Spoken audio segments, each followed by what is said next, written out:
హాస్పిటల్పై సమగ్ర విచారణ న్యాయం చేయాలి కుటుంబానికి. నేను ఉదయం చెకప్ చేయించుకుందామని వచ్చాము. అయితే బీపీ ఎక్కువ ఉంది, సిజరింగ్ చేయాలి.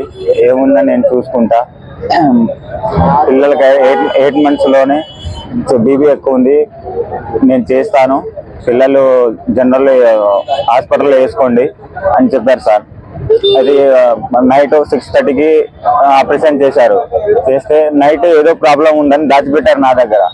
అది చెప్పలేదు నాకు. చేశారు. పిల్లలు నేను నా స్తోమత అంతా లేదు, ప్రైవేట్ హాస్పిటల్లో తీసుకెళ్ళలేదు, గవర్నమెంట్ హాస్పిటల్లో వేశాను సార్. వేసిన తర్వాత మళ్ళీ వస్తే స్ప్రో రాలేదు. నైట్ మొత్తం స్ప్రో రాలేదు. పొద్దున్న లేవగానే కొంచెం ఛాయ్ తాగింది సార్. ఛాయ్ తాగినప్పటి నుంచి కడుపులో మొత్తం పెయిన్ వస్తుంది. ఒకసారి అడిగిరా అని చెప్తే నేను డాక్టర్ దగ్గరికి వెళ్ళాను. నేను వాళ్ళ అక్క ఇద్దరం వెళ్ళాము. వెళ్తే ఏం కాదు, నేను మొత్తం నేనే చూసుకుంటాను, బాగానే ఉంది. గ్యాస్ పొట్ట ఉబ్బింది సార్, పొట్ట బాగా ఉబ్బితే ఏం చెప్పిందంటే పొట్ట ఉబ్బుతుంది సార్, మరి వేరే ఖమ్మమైన ఎక్కడైనా తీసుకెళ్ళమ్మా ఏంటిదంటే, లేదు మొత్తం లేదు, పర్లేదు, నేను చూసుకుంటాను, తగ్గిపోతుంది. నేను 1కి 2 సార్లు 3 సార్లు వెళ్ళి అడుగుతూనే ఉన్నాను సార్, డౌట్ వచ్చి. అయినా తీరా సీరియస్ కండిషన్ వచ్చే వరకు నాకు ఏం చెప్పలేదు సార్ ఆయన. ఇప్పుడు కూడా వెళ్ళి ఇది పరిస్థితి అని డాక్టర్ నాతో చెప్పలేదు. అదే సార్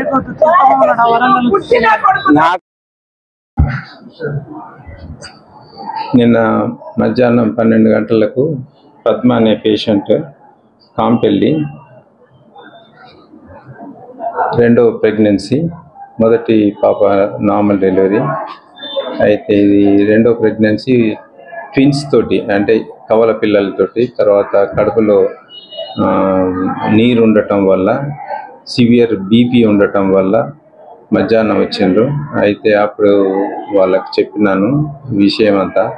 దాంట్లో పేషెంట్కు ఫిట్స్ వచ్చే అవకాశం, ఆపరేషన్ టైంలో ముందైనా తర్వాతనైనా వచ్చే అవకాశం ఉంటుంది.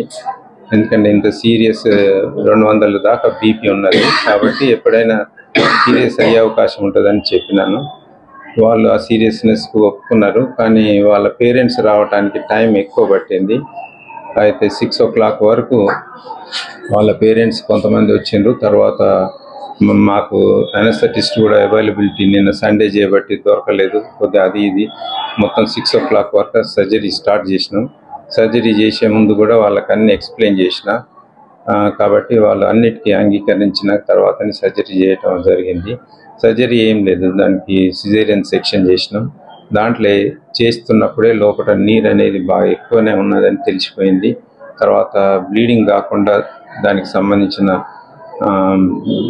అన్ని రకాలటువంటి చర్యలు తీసుకొని బ్లీడింగ్ కాకుండా, ఏం లాస్ రాకుండా పేషెంట్ కంఫర్టబుల్గా ఉండేటట్టు చేసి వార్డులకు షిఫ్ట్ చేసి ఆక్సిజన్ అన్నీ పెట్టినాం.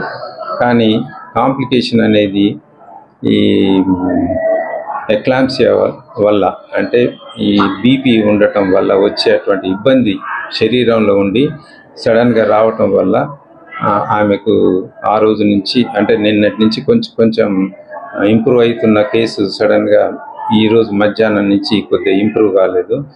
నిన్న యూరిన్ అవుట్పుట్ అంతా, కార్డియాక్ అంతా బాగానే ఉంది. ఇంత లోకల్ ఫిజిషియన్స్ వాళ్ళని కూడా కన్సల్ట్ చేసిన, వాళ్ళంతా కూడా మంచిగానే ఉందనే ఉద్దేశం చెప్పిండ్రు. పారామీటర్స్, టెస్టులు, ల్యాబ్లు అన్నీ కూడా నార్మల్గానే ఉన్నాయి. కాబట్టి ఏం ప్రాబ్లం ఉండదు అనుకున్నాం. కానీ అనుకోకుండా సాయంత్రం 5 o'clock కార్డియాక్ అరెస్ట్ వచ్చింది.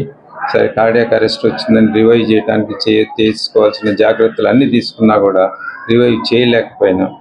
ఇదేంటంటే మెయిన్గా ఈ ఎక్లాంప్సియా ఉండటం వల్ల, ఎక్లాంప్సియా రావటం వల్ల, తర్వాత ఎక్లాంప్సియా అంటే కన్వల్షన్స్, ఫిట్స్ రావటం వల్ల పేషెంట్ కార్డియాక్ అరెస్ట్లకు పోయి ఇబ్బంది అయిందని తెలుస్తున్నది. అదే విషయం వాళ్ళ పేరెంట్స్కి చెప్పినాం. అది చెప్పాల్సి